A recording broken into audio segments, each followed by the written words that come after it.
بسم اللہ الرحمن الرحیم۔ اب ہم پڑھنے جا رہے ہیں سلطنت روما۔ روما کے محل وقوع نے اس کی اہمیت میں بڑا اضافہ کر دیا تھا۔ یہ شہر 7 پہاڑیوں کے اس مقام پر آباد ہوا تھا جہاں دریائے ٹائبر پر پل بنایا گیا تھا۔ طبی طور پر دفاعی نقطہ نظر سے بہت مستحکم تھا، مطلب بہت مضبوط پل تھا، اور یہ علاقہ بھی دفاعی نقطہ نظر سے کافی زیادہ مستحکم تھا، مطلب باہر سے کوئی اندر نہیں آ سکتا تھا جنگ کے حوالے سے۔ اس میں آرام سے قلعہ بندیاں کی جا سکتی تھیں اور دشمن کی بڑی سے بڑی حملہ آور فوج سے اس کی حفاظت کا فریضہ بآسانی انجام دیا جا سکتا تھا۔ یہ اٹلی کے وسط میں اس کے مغربی ساحل سے تقریباً 15 میل کے فاصلے پر تھا۔ اب یہ جو سلطنت روما ہے نا، اسی کے قریب جو ہے وہ آتی ہے ہماری یونان کی سلطنت نا، جو گریس ہے اس کے جو ساحلی علاقے ہیں وہ، اور یہ جو روم ہے اس کے ساحلی علاقے جو تھے وہ پاس میں تھے، اور ان دونوں علاقوں کا آپس میں جو اثر و رسوخ تھا نا وہ بہت زیادہ تھا۔ یعنی کہ یونان کے لوگوں کے بہت زیادہ عقائد یہ رومی لوگوں نے حاصل کیے تھے جب ان لوگوں نے فتوحات کی، اور وہاں سے انہوں نے پھر سارا جو مذہبی سیٹ اپ تھا نا وہ وہاں سے گین کیا تھا۔ اٹلی آب و ہوا اور زمین کے اعتبار سے بحیثیت عمومی بحیرہ روم کے اوصاف و خصائص کا، یعنی کہ اس کے اوصاف کا منبع رہا ہے۔ اٹلی کے زرعی میدان اگرچہ بہت زیادہ وسیع نہیں جیسے کہ یونان کے تھے، یونان میں بھی پہاڑوں کے درمیان تھوڑا تھوڑا زرعی رقبہ تھا نا، لیکن اٹلی کا ہے تو پہاڑی علاقہ مگر اس کے درمیان کافی زیادہ زرعی رقبہ پایا جاتا ہے، زمین کافی زیادہ زرخیز ہے۔ اور شروع میں جو بیرونی حکمران تھے وہ جزیرہ نما اٹلی پر حکمرانی کرتے تھے، لیکن لاطینی قبیلے جن کے جو وہاں پہ رہائش کرتے تھے لوگ، وہ ان اجنبی حکمرانوں سے سخت نفرت کرتے تھے اور اس موقع کی تلاش میں تھے کہ وہ ان کے خلاف علم بغاوت بلند کر دیں۔ چنانچہ 509 قبل مسیح میں رومیوں نے آخری بیرونی بادشاہ جسے ٹارکوئن دا پراؤڈ کہا جاتا تھا اس کی حکومت کا تختہ الٹ دیا اور اس کو نکال باہر کیا۔ اس وقت سے ان کی آزادی کا دور شروع ہوا۔ جمہوریت کے ابتدائی سالوں میں روما کے تمام شہریوں کے لیے لازم تھا کہ وہ فوجی خدمات انجام دیں۔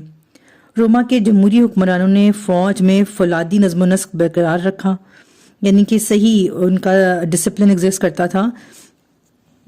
2 صدی قبل مسیح کا ایک یونانی مورخ لکھتا ہے کہ ان رومی سپاہیوں میں سے پہرے کی حالت میں جو سپاہی سو جاتے ان کے خلاف کارروائی کے لیے فوجی عدالت کا اجلاس طلب کر لیا جاتا تھا، اور جو سپاہی مجرم ثابت ہوتا اس پر سنگ باری کر کے اسے وہیں ختم کر دیا جاتا، پتھر برسا کے وہیں ختم کرتے تھے، اور جو کسی وجہ سے زندہ بچ جاتا تو ان کو ان کے گھروں میں واپس آنے کی اجازت نہیں ہوتی تھی، اور خاندان کا کوئی بھی فرد حکومت کے خوف سے انہیں اپنے ہاں ٹھہرانے کی جرت ہی نہیں کر سکتا تھا۔ رومی فوج میں رات کے وقت چوکیداری کے تقاضے بڑے اہتمام سے پورے کیے جاتے تھے، اور مورخ لکھتا ہے کہ رومی فوج کی کامیابیاں کشادہ دلانہ انعام و اکرام اور وحشیانہ سزاؤں پر موقوف تھیں۔ یہ جمہوری مملکت آہستہ آہستہ ترقی کرتی گئی، یہاں تک کہ برطانیہ سے مصر تک، مارتانیہ سے آرمینا تک رومیوں کی سلطانی کا پرچم لہرانے لگا۔ اس وسیع و عریض مملکت کے باشندے اس بات پر بڑا فخر کرتے تھے کہ وہ رومی شہری ہیں۔ ابھی ہم میپ ساتھ ساتھ دیکھ رہے ہیں، ہم نے شروع میں دیکھا ہے کہ آپ یہ دیکھیں کہ روم بالکل چھوٹا سا تھا اٹلی کے وسط میں، اب وہ وہاں سے حکومت شروع ہوئی اور تقریباً آس پاس کا مطلب آلموسٹ دنیا کا ایک حصہ جو تھا نا وہ رومی سلطنت کا حصہ بن گیا تھا، مطلب دنیا کی دوسری بڑی سلطنت تھی ایران کے بعد۔ اب ابتدائی رومی جمہوریت کی حکومت جو تھی اسے وہی سیم حکومت عدیدہ جیسی تھی جیسے کہ ہم نے یونان میں پڑھی تھی کہ عمرہ کا ایک چھوٹا سا طبقہ تھا جو تمام کلیدی سرکاری عہدوں پر مسلط تھا، اور عوامی نمائندوں کو طبقہ عمرہ کی اجارہ داری پسند نہ آئی، چنانچہ انہوں نے بہت جلد اپنے حقوق کا مطالبہ شروع کر دیا۔ مطلب کہ وہاں کے جو مقامی لوگ تھے انہوں نے جب اپنے حکمرانوں کے خلاف وہ اعتراضات کیے تو ان لوگوں نے بجائے یہ کہ زبردستی ان کے اوپر حکومت کرنے کے، ان کے اعتراضات کو غور کیا ان پر اور اپنی حکومت کے نظام میں ترمیم کر دی۔ عوامی نمائندوں کو یہ شکایت تھی کہ سلطنت کا قانون تحریری طور پر لکھا نہیں گیا، اس لیے وہ اپنے حقوق کا پورا تحفظ نہیں کر سکتے۔ اس شکایت کے پیش نظر ایک خاص کمیشن مقرر کر دیا جس نے پہلی مرتبہ 449 قبل مسیح میں رومی قانون کو تحریری شکل میں مرتب کیا، اور اسے 12 تختیاں کہتے تھے۔ کیونکہ یہ لکڑی کی 12 تختیوں پر کندہ کرایا گیا تھا۔ اس طرح ہر شخص ان تختیوں کا مطالعہ کر کے اپنے قانونی حقوق معلوم کر سکتا تھا۔ رومی سلطنت کی وسعت کے بارے میں ہم پڑھ چکے ہیں۔ وہ کہتے ہیں کہ وقت کے ساتھ ساتھ طرح طرح کی انتظامی اور عمرانی خرابیاں رونما ہونے لگیں۔ اب اتنی بڑی سلطنت تھی تو یہ سارے معاملات میں خرابیاں پیدا ہونے لگیں، جس سے امن و امان کی صورتحال بگڑتی چلی گئی، اور ہر سالار فوج جو کسی علاقے کو فتح کرتا وہ بے انداز اختیارات کا مالک بن جاتا اور منمانی کرنے سے باز نہ آتا۔ ظاہری طور پر اگرچہ جمہوری حکومت اپنے تمام اداروں کے ساتھ قائم تھی، لیکن اس کے ادارے رفتہ رفتہ بے اثر ہوتے چلے گئے، اور ان میں نہ یہ قوت رہی کہ بیرونی حملہ آوروں کو کی یلغار کے سامنے بند باندھ سکیں، اور نہ یہ صلاحیت رہی کہ اندرونی ملک کی بے چینیوں کو قابو میں لا سکیں۔ چنانچہ دن بدن حالات سنگین سے سنگین تر ہوتے گئے، یہاں تک کہ جو سپہ سالار تھا ماریس، جس نے شمالی افریقہ اور گول کی مہموں میں فوجی شہرت حاصل کر لی تھی، یہ کونسل منتخب ہوا۔ یعنی کہ یہ مارس جو ہے وہ کونسل منتخب ہوا، اور اپنی غیر قانونی سرگرمیوں کے باعث جمہوریت کو مطلق العنانی کے راستے پر چلانا شروع کر دیا۔ اس کے بعد سلا، مارس کی وفات کے بعد جو ڈکٹیٹر ان کے اوپر رومی حکومت پہ آیا، اس کا نام تھا سلا۔ اس نے مارس کے حامیوں کو کچل کر رکھ دیا، یعنی کہ بھی فوج قابض ہو گئی نا اس کے اوپر، آہستہ آہستہ فوج نے قبضہ کرنا شروع کر دیا ان کی۔ انہوں نے مارس کے حامیوں کو کچل کر رکھ دیا، اگرچہ اس کے عہدے کی مدت صرف 6 ماہ تھی، مگر اس کے باوجود اس نے 4 سال تک اسی عہدے پہ فائز رہ کر حکومت کی۔ اس زمانے میں سینٹ موجود تھا، لیکن روما پر حکمرانی سلا اپنی فوج کی مدد سے کر رہا تھا۔ اب نئے طلح آزماؤں میں سب سے پیش جولیس سیزر تھا، جو رومی سرداروں میں نہایت قابل تھا، لیکن یہ بہت لالچی بندہ تھا۔ اس نے اپنی وسیع فتوحات سے فوجی شہرت حاصل کر لی تھی اور اپنے کارناموں کو خوب پھیلایا تھا۔ آخر کار اس نے روما پر حکمرانی کے لیے اپنی جان کی بازی لگا دی، اور اس نے سینٹ کے احکام کو نظر انداز کر دیا اور تربیت یافتہ سپاہیوں کی فوج لے کر پومپی کو شکست دینے کے لیے، جو کہ سیزر کا داماد تھا اور سابقہ ان کا دشمن بھی تھا۔ اب سیزر اٹلی سے ہسپانیہ، وہاں سے یونان، مقدونیہ اور وہاں سے مصر گیا۔ مصر پہنچنے پر اسے معلوم ہوا کہ پومپی قتل ہو چکا ہے، اور مصر کی نوجوان ملکہ کلیوپیٹرا نے سیزر سے مدد کی التجائیں کی تاکہ اس کا متزلزل تخت بحال رہے۔ سیزر کو کلیوپیٹرا سے محبت ہو گئی اور اس کے بطن سے ایک بیٹا بھی پیدا ہوا، تاہم اب وہ اپنے اصل نسب العین کو زیادہ عرصے تک فراموش نہ رکھ سکا۔ آخری مخالف کو اس نے ہسپانیہ میں شکست دی۔ اس وقت سے سیزر اپنی مرضی کے مطابق تنہا حکومت کا کاروبار چلاتا رہا۔ سیزر کی حکمرانی میں یونانی استبداد اور مشرقی مطلق العنانی کے خصائص جمع ہو گئے تھے۔ اس نے یونانی آمراؤں کی مانند سیزر کو عوام کی حمایت حاصل تھی جو بد نظمی سے تنگ آئے ہوئے تھے۔ اس کی بعض پالیسیز بڑی دانشمندانہ اور تعمیری تھیں۔ اس نے قدیم اور غلط تقویم کی جگہ 365 دن کا نیا سال جاری کیا، جس میں ہر چوتھے سال ایک دن کا اضافہ کیا جاتا ہے۔ یعنی کہ یہ والا جو 365 سال کا دنوں کا جو سال ہے، یہ سیزر نے سٹارٹ کیا تھا۔ اس نے اٹلی کے مزید شہروں کو حقوق خود ارادی عطا کر دیے، اس طرح جو رومی شہریت کی توسیع کو بامعنی بنا دیا۔ مرکز کے بعض اختیارات صوبوں کو منتقل کر دیے جن کی اشد ضرورت تھی۔ ان اچھی باتوں کے برعکس سیزر نے جمہوریت کے تمام اداروں کو معطل کر دیا، اور کونسل، عوام کے ٹریبون، ڈکٹیٹر اور اعلیٰ مذہبی پیشوا چاروں کے اختیارات سنبھال کر سینٹ کو مجبور کر دیا کہ اس کی پیش کردہ تجاویز کو بحث کے بغیر منظور کر لے۔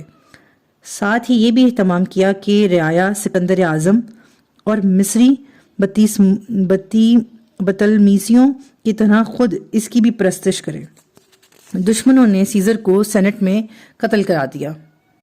آکٹیون، جو اس کی بھانجی کا بیٹا تھا، اس کا جانشین بنا اور اس کے نقش قدم پر چلنا شروع کر دیا۔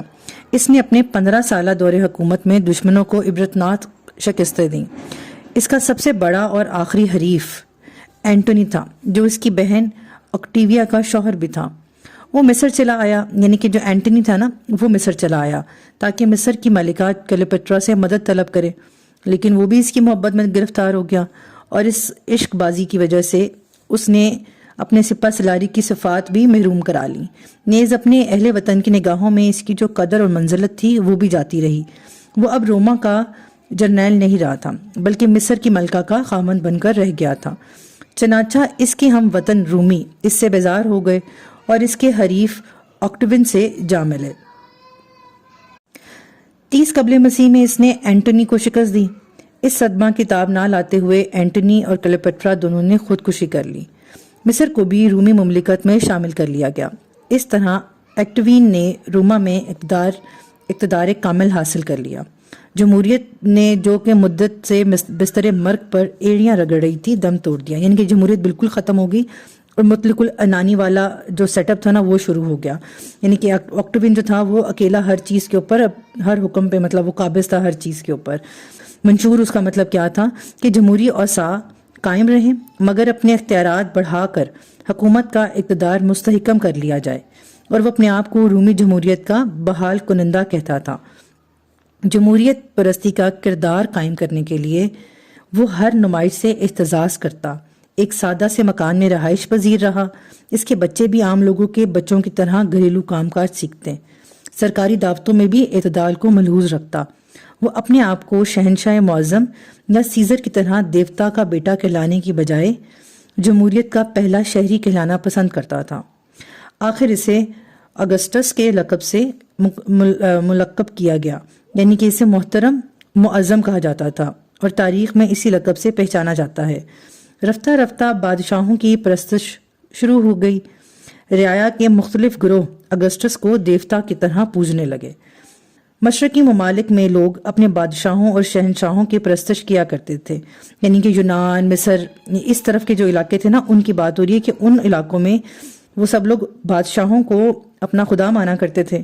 تو یہاں بھی ان کی نقل شروع ہو گئی، تو یہاں بھی ان کی نقل کرتے ہوئے بادشاہوں کی پوجا شروع ہو گئی اور اسے حب الوطنی کی علامت سمجھا جاتا تھا۔ اس کے بعد شہنشاہی کا سلسلہ شروع ہوا اور آخری دم تک بادشاہی نظام جاری رہا۔ اس عرصہ میں حضرت مسیح علیہ السلام کا ظہور ہوا۔ آپ کی حیات طیبہ میں یہودیوں نے آپ پر اور آپ کی والدہ ماجدہ پر بڑے الزامات عائد کیے اور آپ کی نبوت و رسالت کی مخالفت میں اپنے تمام وسائل اور اثر و رسوخ استعمال کرتے رہے۔ آپ کی زندگی میں صرف 12 آدمی آپ پر ایمان لائے جن کو حواری کہا جاتا ہے۔ ابھی روم میں قبل مسیح دیوتاؤں کی طرح بادشاہوں کی پوجا کرتے تھے جیسے کہ یونان میں اور دوسرے مملکت میں ہوتی تھی۔ حضرت عیسیٰ علیہ السلام کا جو ظہور تھا وہ تقریباً 3 سے 4 قبل مسیح میں ہوا ہے، اور یہ رومی سلطنت میں ہی، مملکت یہودیہ میں ہوا تھا۔ جب آپ آسمان پر اٹھائے گئے تو تب 33 قبل مسیح تھا تقریباً۔ آپ کا لایا ہوا نیا دین آپ کے آسمان پر اٹھائے جانے کے بعد پہلی 2 نسلوں میں آہستہ آہستہ پوری رومی سلطنت کے اندر پھیل گیا۔ پہلی صدی گزرنے کے بعد مسیحیت کا بیج سلطنت کے ان تمام حصوں میں بویا جا چکا تھا۔ چوتھی صدی کے اوائل میں ان کی تعداد اتنی زیادہ ہو گئی کہ اس وقت کے جو شہنشاہ گیلریس تھے اس نے 311 عیسوی میں رواداری کا مطلب مسیحیت سے رواداری کا سرکاری فرمان جاری کیا۔ اس وقت اس پر اس نے اپنے دستخط بھی کیے جب وہ بستر مرگ پر تھا۔ اس کے بعد قسطنطین جو بادشاہ تھا اس نے 313 عیسوی میں ملان کے فرمان شاہی کے ذریعے مذہبی آزادی کا اعلان کیا۔ 325 عیسوی میں مسیحیت کے مذہبی رہنماؤں کی ایک مجلس شہنشاہ نے اپنی سرپرستی میں منعقد فرمائی۔ قسطنطین کی موت کے وقت کلیسا اس درجے پر پہنچ چکا تھا کہ رومی سلطنت کا سرکاری مذہب بن سکے۔ قسطنطین نے بھی بپتسمہ لیا اور اپنے عیسائی ہونے کا اعلان کیا۔ عیسائیت میں جانے سے پہلے بپتسمہ لیا جاتا تھا، اس میں وہ پانی سے اپنے آپ کو گناہوں سے پاک کرتے ہیں۔ اب قسطنطین کی جو ڈیتھ ہے وہ ہوئی ہے 337 عیسوی میں۔ اس کے بعد جو ہے نا جو عیسائیت تھی نا، عیسائی مذہب جو تھا ان کا سرکاری مذہب ہوا تھا۔ اب ہم انشاءاللہ تعالیٰ اس سے آگے ان کے مذہبی عقائد پڑھیں گے اگلے لیکچر میں۔ تب تک کے لیے اللہ حافظ، جزاک اللہ خیر۔